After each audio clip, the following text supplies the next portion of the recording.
Maka orang-orang yang telah mengenal akan rahasia dirinya, sebagai rahasia nyatanya wujud diri Allah, selamatlah dia itu.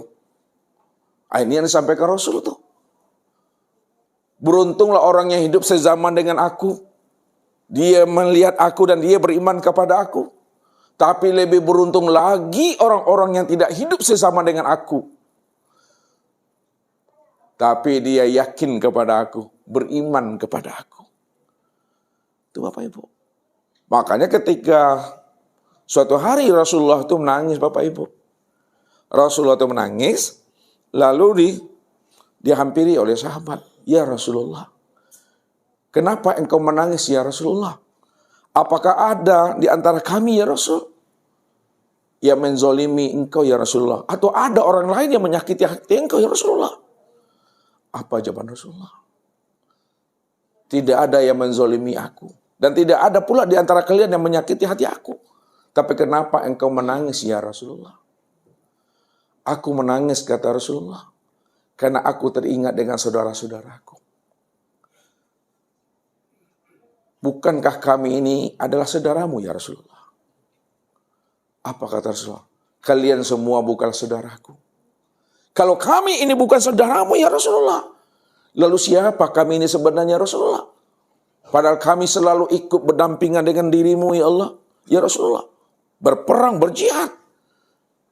Tapi engkau tidak mengatakan kami ini saudaramu ya Rasulullah. Lalu siapa kami dan siapa saudaramu yang engkau katakan itu ya Rasulullah? Apa kata Rasulullah? Kalian ini adalah sahabat-sahabat yang terbaik bagi diriku. Sahabat-sahabatku. Akan tetapi yang aku katakan saudaraku itu adalah orang-orang yang hidup jauh setelah aku nanti. Dia tidak melihat aku. Tidak melihat wajahku. Dan dia juga tidak pernah mendengarkan langsung perkataan dan nasihat aku kepada dirinya. Itulah saudara-saudaraku, kata Rasulullah. Itu yang membuat aku menangis. Pertanyaannya Bapak Ibu. Bapak Ibu lihat nak Rasulullah. Dan dengar langsung nasihat Rasul kepada Bapak Ibu. Nah, tapi Bapak Ibu yakin tak beriman tak kepada Rasulullah? Maka Bapak Ibu inilah sebenarnya yang dicintai oleh Rasulullah, yang membuat Rasul itu menangis. Itu yang dimaksud oleh Rasul. Lebih beruntung lagi orang-orang yang tidak hidup sezaman dengan aku, tapi dia beriman kepada aku, patuh kepada aku. Itu rahasianya diri Bapak Ibu yang beriman, yang yakin bahwa Rasulullah itu adalah sebagai uswatun hasanah. Rahasia daripada akan terjalinya dirinya Allah itu. Makanya wajib kita mengenali akan diri kita. Karena kesempurnaan memandang Nur Muhammad. Ini Bapak Ibu, lihat. Ini dari ujung tadi. Kesempurnaan memandang Nur Muhammad sebagai tajalli Allah pada alam semesta. Sempurnalah dia pada insan. Nah, ini lihat. Ini dari ujung-ujung nih. Insan.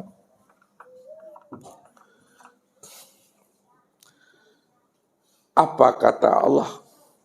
Al-insanu siri wa nasirahu. Insan itu adalah rahasiaku, maka akulah menjadi rahasianya.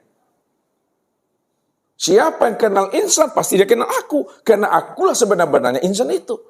Sekarang insan ini Bapak Ibu, ada yang baik perangainya, ada pula yang buruk perangainya.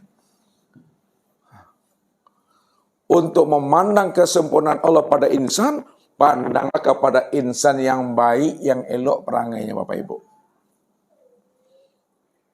Jadi kesempurnaan memandang Allah itu kepada insan yang baik. Rupanya di atas insan yang baik, masih ada lagi insan yang soleh. Memandang kesempurnaan akan diri Allah itu, pandanglah kepada insan yang soleh. Rupanya di atas yang soleh masih ada lagi, disebut namanya ulama. Bukan ubaru Bapak Ibu, ulama. Kesempurnaan memandang nyatanya diri Allah itu, pandanglah kepada insan yang kapasitasnya sebagai seorang ulama. Kenapa kepada ulama? Karena Allah katakan, innama yahsallaha min ibadihi al-ulama. Sesungguhnya orang yang paling takut kepada Allah, orang yang paling kenal Allah, orang yang dekat dengan Allah itu adalah ulama. Siapa ulama itu? Al-ulama warasatul anbiya. Ulama itu pewaris Nabi. Kenapa ulama ini dikatakan pewaris Nabi? Apa yang diwariskan Nabi kepada ulama itu? Yang diwariskan Nabi kepada ulama itu adalah kalimat tauhid. La ilaha illallah. Itu dia. Jadi memandangnya kepada ulama.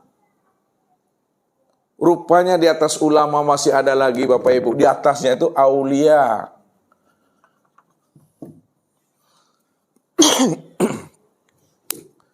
Para wali-wali Allah. Siapa wali-wali Allah itu? Inna awliya Allah minal muttaqin la khaufun alaihim walahum yahzanun. Sesungguhnya wali-wali Allah itu adalah orang-orang yang takwa. Ruhaninya, hatinya, jiwanya telah jinak dan patuh kepada Allah. Jiwa yang jinak patuh kepada Allah adalah jiwa yang telah berserah diri kepada Allah. Zahir dan batin. Diserahkannya wujudnya. Ya Allah, yang wujud itu hanya Engkau, ya Allah. Ya Allah, yang hidup itu hanya Engkau, ya Allah. Ya Allah, yang melihat, yang mendengar, yang berkata, yang mengetahui, berkuasa hanya Engkau, ya Allah. Aku ini tiada, ya Allah. Aku ini mati, ya Allah. Aku ini buta, ya Allah. Aku ini tuli bisu lemah papa, ya Allah. Aku ini la haula wa la quwata illa billah. Itu aulia. Dia tidak takut dalam menghadapi kehidupan di alam dunia yang penuh dengan onak dan duri Bapak Ibu. Dan dia di akhirat juga tidak pernah gamang dalam menjalankan kehidupan itu nanti. Kenapa dia tidak takut di dunia, tidak gamang di akhirat? Karena dirinya zahir dan batin dan diserahkan kepada Allah seutuhnya. Bulenya lah bisa digolongkan, pica lah bisa dilayangkan. Allah podo di dalam hati itu Bapak Ibu. Tak ada lagi terpandang akan dirinya tuh. Lihatlah Baginda Ali, lihatlah Abu Bakar As-Siddiq. Ketika Baginda Ali ditinggalkan oleh Rasulullah dan Abu Bakar. Pada saat itu rumahnya Rasulullah itu dikepung oleh orang kafir Quraisy sebanyak 20 orang. Apa kata Rasulullah? Wahai Ali, engkau malam ini gantikan tempat tidur aku. Aku akan hijrah malam ini bersama Abu Bakar As-Siddiq. Ketika itulah batinnya Ali itu kembang kompi, Bapak Ibu boleh tahu tentang kembang kompi? Padampuan darah di dado itu bakuca iman tuh. Menggantikan tempat tidur Rasul sama menggantikan apa tuh? Menggantikan mati itu. Disitulah Rasulullah ya menurunkan zikir la ilaha illallah itu. La ilaha illallah kalami wa ana huwa. Man qalaha dakhala sunni aman iqabi. Apa kata Allah? Kalimat la ilaha illallah itu adalah kalamku dan akulah ia itu. Siapa yang mengamalkan kalimat la ilaha illallah, maka ia masuk dalam bentengku. Siapa yang masuk dalam bentengku, selamatlah ia dari azabku dunia akhirat. Ketika itu apa kata Rasulullah? Wahai Ali, pejamkan matamu wahai Ali. Dan ulang ucapan aku nanti ketika aku melapaskan kalimat itu pada dirimu. La ilaha illallah, kata Rasulullah. Ulangi wahai Ali, ucapkan wahai Ali. La ilaha illallah. Rasakan wahai Ali, kalimat itu mengalir di dalam tubuh. Dibaca oleh Rasulullah 3 kali. Diulang lagi oleh Ali. Sampailah mengalir kalimat la ilaha illallah itu dalam dirinya. Maka inilah yang dimaksud oleh Allah. Bahwa kalimat yang telah hidup terpatri di dalam diri. Itulah yang dikatakan namanya benteng Allah. Siapa yang sudah berada dalam benteng Allah, dalam kalimat la ilaha illallah, tidak ada lagi yang wujud pada kulitku. Tak ada lagi yang wujud pada dagingku, uratku, tulangku, hati, jantung, rambut, buah punggungku. Melainkan hanya Allah. Maka disitulah ia selamat dari azabku dunia akhirat. Disitulah Imam Ali itu muncul keberaniannya itu. Wahai Rasulullah, wahai Abu Bakar, pergilah malam ini ya Rasulullah. Engkau hijrah. Dan biarkanlah aku malam ini menemani, menggantikan tempat tidurmu ya Rasulullah. Udah mantap itu Ali Bapak Ibu. Akhirnya Rasulullah itu keluar dari rumahnya dengan membawa Abu Bakar As-Siddiq. Ketika itulah Rasulullah membaca surat Yasin ayat 9 itu. Siapa yang hafal?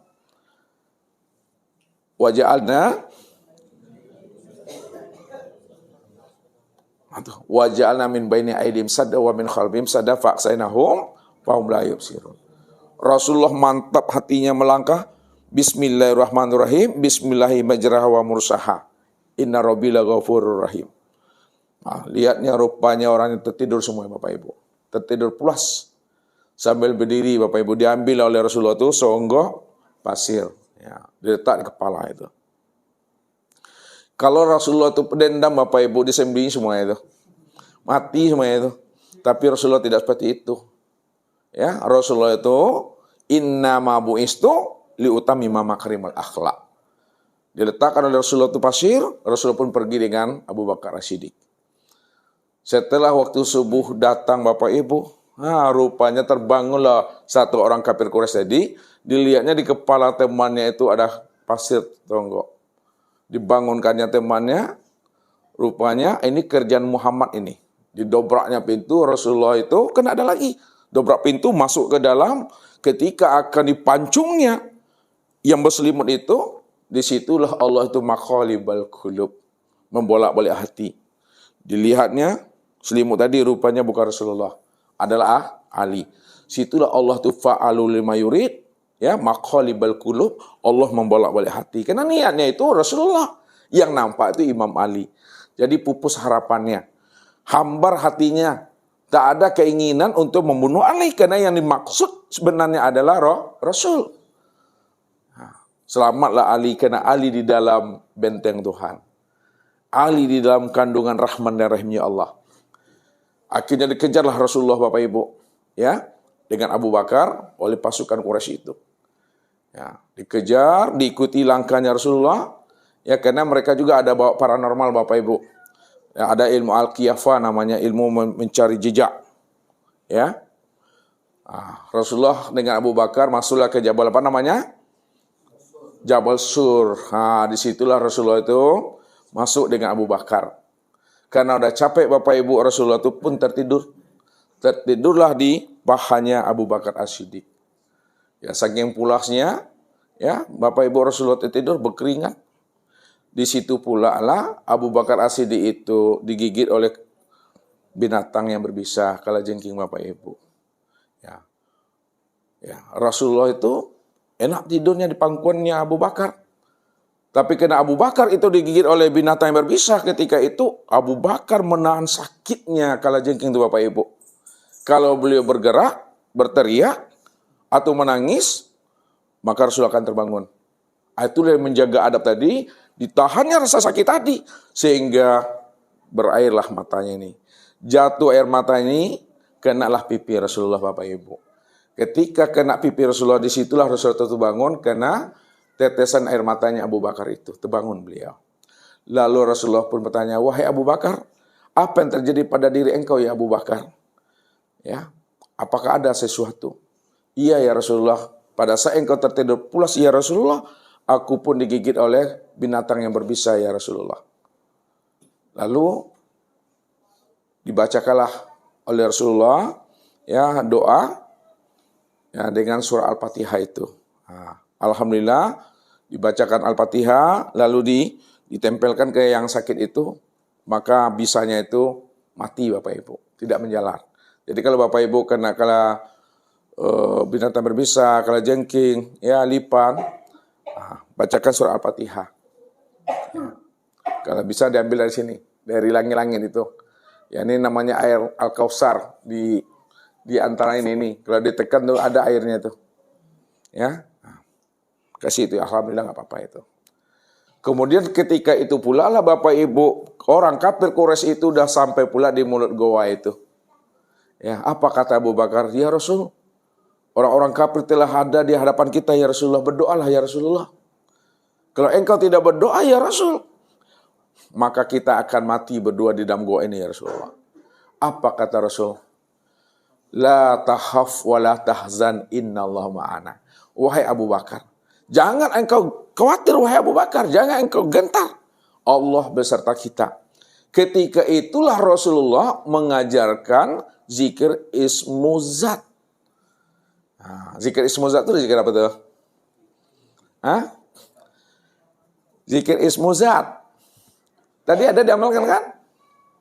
Zikir ismu zat itu zikir kolbu, zikir hati. Allah, Allah. Maka apa kata Rasulullah? Wahai Abu Bakar, bacalah kalimah Allah di dalam hatimu. Hidupkan, rasakan Allah itu mengalir di dalam dirimu. Wazkur rabbaka fi nafsika. Sebutlah nama Allah itu di dalam hatimu. Kalau Allah sudah mengalir dalam diri kita kalimah itu, maka itu yang membuat hati ini selalu di dalam dekapan kandungan rahman rahim Allah. Ini yang Allah katakan. Summa talinu juluduhum wa qulubuhum ila zikrillah. Apabila hati ini telah hidup Allah, Allah. Kulit daging dah menyebut Allah, Allah. Urat tulang sudah menyebut Allah, Allah. Maka ketika itulah kita bisa mengatakan innallaha ma'ana itu. Allah benar-benar beserta kita. Allah ahatu bin nas. Allah sudah meliputi akan diri kita di zahir dan batin. Karena Allah yang menjadi rahasia diri kita. Tenanglah batinnya Abu Bakar di situ. Karena sudah hadirnya Allah dalam pandangan perasaan dirinya. Ini yang disebut namanya kesadaran Tuhan. Ya. Kita kadang beribadah tapi tidak sadar dengan Tuhan. Ya. Berzikir enggak juga sadar Tuhan di situ. Hanya diucap-ucap, dilapas-lapas.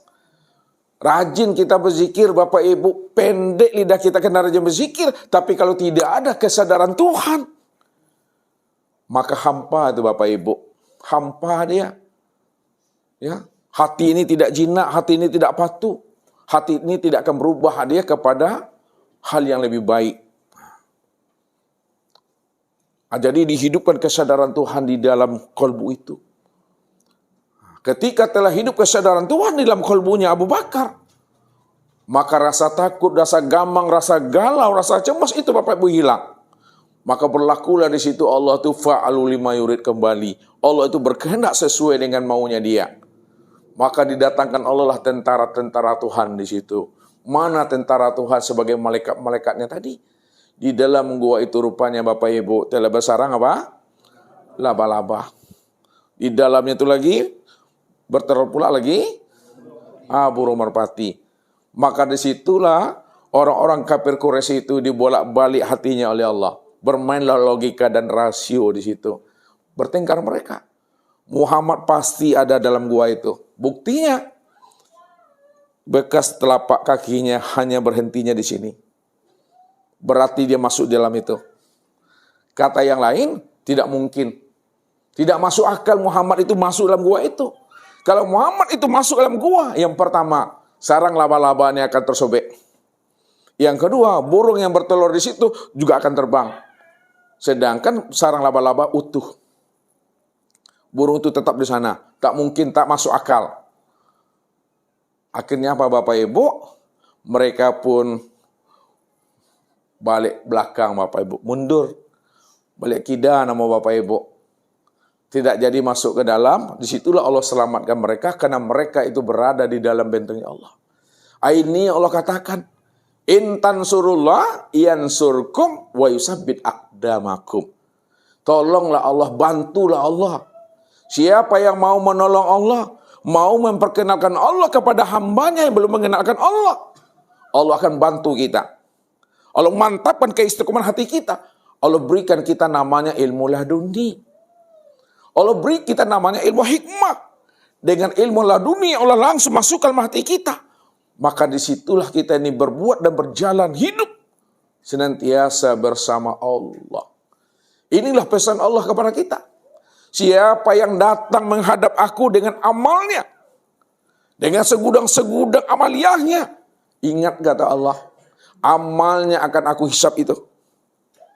Amalnya akan aku hisap. Siapa yang datang menghadap aku dengan ilmunya, ilmunya akan aku minta pertanggungjawabannya. Dan siapa yang datang menghadap aku dengan ma'rifatnya, ma'rifatnya juga aku tanya, benarkah ia mengenal aku atau ia belum mengenal aku? Omongannya ma'rifat, ucapannya ma'rifat, tapi belum ada kesadaran Allah pada dirinya. Dia belum kenal aku. Itu akan aku tanya, kata Tuhan. Tapi siapa yang datang kepada aku dengan membawa diriku, bukan dengan segudang amalnya, bukan dengan ilmunya, bukan dengan ma'rifatnya, tapi dengan diriku, itu urusan aku, kata Allah. Tidak aku tanya, tidak aku minta pertanggungjawabannya, dan tidak aku hisap. Itu adalah hak aku, kata Allah. Maka berjalanlah kita dengan Allah. Melihatlah kita dengan basornya, mendengar kita dengan samanya, berkata kita dengan kalamnya. Berjalan kita dengan kudratnya. Maka tidak diminta pertanggungjawaban oleh Allah. Karena ketika itu diri Bapak Ibu nggak ada. Diri Bapak Ibu itu telah diserahkan kepada Allah zahir dan batin. Yang wujud hanya Engkau ya Allah. Kalau yang wujud hanya Engkau ya Allah, yang hidup itu hanya Engkau ya Allah. Kalau Engkau yang hidup ya Allah, Engkau yang melihat ya Allah, Engkau yang mendengar ya Allah, Engkau yang berkata ya Allah, Engkau yang berjalan ya Allah. Engkau yang mengetahui ya Allah. Aku inilah haula wala quwata illa billah. Selamat kita Bapak Ibu. Inilah rahasianya. Mesti kesadaran Tuhan. Mesti hidup di dalam ruhani kita. Mesti hidup di dalam jiwa kita itu. Maka panduan segalanya itu Bapak Ibu adalah Rasulullah. Rasulullah uswatun hasanah. Contoh teladan yang terbaik bagi diri kita ini. Kalau kita ingin selamat dunianya, selamat pula akhiratnya itu. Beliaulah contoh dan teladan itu Bapak Ibu. Walaupun beliau telah tiada, walaupun beliau telah wafat. Namun pewarisnya ada di muka bumi ini. Kenalilah pewarisnya itu. Saulah ilmunya, raihlah ilmunya. Maka dia akan menghantarkan rohani kita untuk bisa usul kepada Tuhan. Nah, tidak jauh Bapak Ibu untuk mengenal dan memahami pewaris-pewarisnya itu. Dia bisa ada di tengah-tengah kita. Ada di tengah-tengah umat. Ya. Allah sembunyikan rahasia dirinya itu. Ya. Maka mengenal aulia illah pewarisnya itu lebih sulit daripada mengenal para nabi dan para rasul Bapak Ibu. Kenapa sulitnya Bapak Ibu? Mengenal diri beliau itu daripada mengenal diri para nabi dan para rasul. Kalau kita yakin kepada dirinya itu adalah pewaris nabi, para aulia illah, tidak bertambah iman kita. Kalau kita tidak yakin dirinya itu adalah pewaris nabi, kita tidak akan menjadi kafir. Tapi kalau nabi, percaya kita bertambah iman kita, tidak percaya, kafir. Disitulah rahasianya para aulia illah pewaris nabi itu disembunyikan di tengah-tengah umat ini. Tapi ciri-cirinya diajarkan oleh Rasul kepada kita. Tanda-tandanya ditunjuk oleh Rasul kepada kita. Apabila engkau lihat wajahnya, maka ingat dirimu akan Allah. Apabila engkau lihat perangai dan sifatnya, mempersiapkan diri engkau menghadapi namanya akan kematian. Dan apabila engkau dengarkan kalam-kalamnya, makin dekat engkau dengan Tuhanmu. Raih itu. Maka mencari dia sama mencari intan permata yang tercecer di pasir Bapak Ibu. Payah tapi ada dia. Dia tidak pernah menyebutkan siapa dirinya. Inilah yang usah katakan. Orang makrifat sebagai pewaris Nabi dan pewaris Allah, dia tidak pernah mengatakan dirinya itu pewaris Nabi. Dia tidak pernah mengatakan itu orang makrifat. Dan orang yang tidak pernah mengatakan dirinya pewaris Nabi dan orang makrifat juga belum tentu orang makrifat dan belum tentu juga pewaris Nabi. Karena tidak bisa dikenal Bapak Ibu. Tapi cukup dipahami saja sesuai dengan petunjuk Rasulullah Sallallahu Alaihi Wasallam. Ambil ilmunya, raih ilmunya. Maka wajib kita ini bermursyid. Wajib kita ini punya pembimbing. Wajib kita ini punya guru. Ini yang ditekankan oleh Allah. Yaumana du'ukula unasin bi imamihim, bahwa di akhirat nanti manusia itu akan dipanggil sesuai dengan pembimbingnya. Dipanggil sesuai dengan mursyidnya masing-masing. Kalau bapak ibu di dunia ini tidak punya pembimbing, nanti di akhirat pelongo-pelongo kata orang. Tahu pelongo-pelongo? Nganggu sih ke situ dah. Orang berkumpul dengan mursyidnya, pengumpul dia dengan pembimbingnya. Awak bersenamiang saya. Mungkin ada nggak paham bersenamiang nak? Apa bersenamiang tu kali Pak? Hah? Diam-diam saja tu. Tidak mau dekat jauh-jauh yang membuat jarak situ. Makanya kita wajib punya pembimbing itu. Nah, supaya kita berkumpul menjadi keluarga Rabbani Bapak Ibu. Ini yang diingatkan oleh Allah. Kunu Rabbanina bima kuntum tu'alimunal kitab wa bima kuntum tadrusun. Jadilah kamu menjadi keluarga Rabbani. Keluarga Tuhan. Nah, keluarga Tuhan itu adalah orang sempurna imannya, sempurna Islamnya, sempurna pula ihsannya. Karena mereka senantiasa membaca Al-Quran. Dan senantiasa pula mengajarinya. Itu dia. Mana yang Al-Quran itu Bapak Ibu?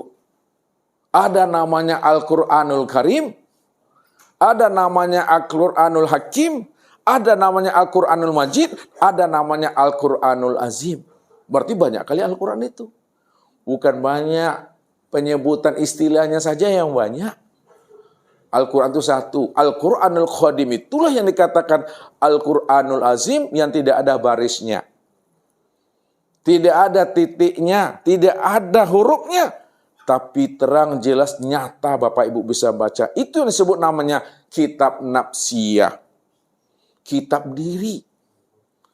Itu yang Allah maksudkan. Iqra' kitabaka kafa binafsika yawma 'alaika hasiba. Baca kitabmu. Baca dirimu. Siapa yang pandai membaca dirinya, maka cukuplah kamu menghisab dirimu sendiri, kata Tuhan. Ini membaca kitab diri. Ini Al-Quranul Azim namanya nih.